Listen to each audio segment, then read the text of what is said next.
Mahalia Jackson was born on October 26, 1911 in New Orleans, Louisiana.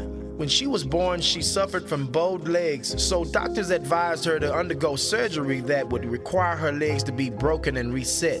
Jackson's aunt, whom she was named after and helped raise her, refused the surgery. While Jackson's condition was not corrected, it never prevented her from running around, dancing, and playing like a normal child. Jackson lost her mother at the age of 5, so her aunt resumed the responsibility of raising her and her brother, along with their cousins.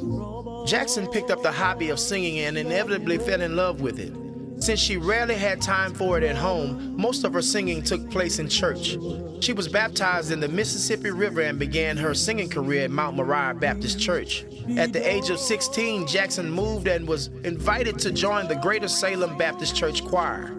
She met composer Thomas A. Dorsey in 1929, who was then known as the father of gospel music, and in the mid-1930s, they began a 14-year relationship in which he gave her important musical advice and let her tour singing his songs. In 1936, Jackson was married, but only after 5 years she divorced her husband because of his addiction to gambling and the pressure he put on her to sing secular music. In 1937, she recorded records under the label Decca Corral, but her numbers did not meet expectations, so they ultimately let her go.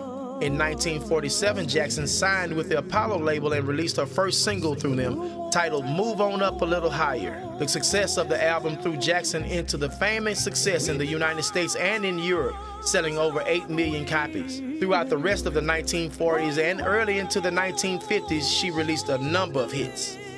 In 1950, Jackson became the first gospel singer to perform at Carnegie Hall.